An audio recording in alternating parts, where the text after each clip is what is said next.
Hey IG Garage fam, have you ever noticed your car's speedometer acting up? Maybe it's giving you inaccurate readings, or worse, it stops working entirely.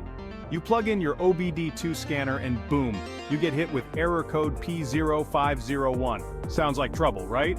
Well, it's all about your vehicle's speed sensor, and if left unchecked, it could affect more than just your speed readings.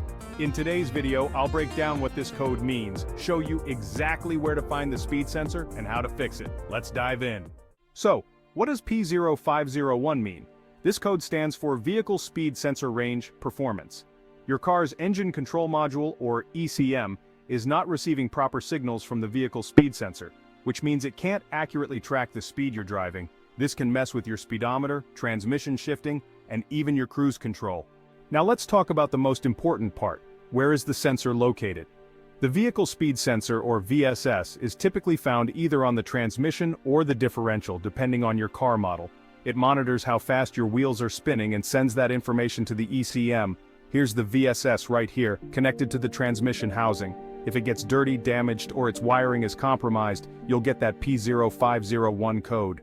The symptoms of a P0501 code can include an erratic or non-functioning speedometer, poor shifting from your automatic transmission, and cruise control problems. Inaccurate speed signals are a big issue for your ECM, and it can throw your whole system out of sync. To fix this, start by checking the wiring and connections at the sensor. Sometimes dirt and debris can clog up the sensor, so make sure to clean it as well. If the sensor itself is faulty, you'll need to replace it. Thankfully, vehicle speed sensors are usually easy to replace and not too expensive.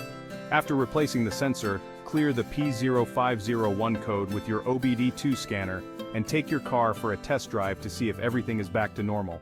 And that's how you fix a P0501 code. If this video helped you out, hit that like button and subscribe to IG Garage for more car repair guides. And before you go, check out these two related videos for more troubleshooting tips. First, watch our video on P0500 to learn more about vehicle speed sensor issues. And don't miss our P0031 video, where we discuss oxygen sensor heater circuit problems. Thanks for watching, and I'll catch you in the next one.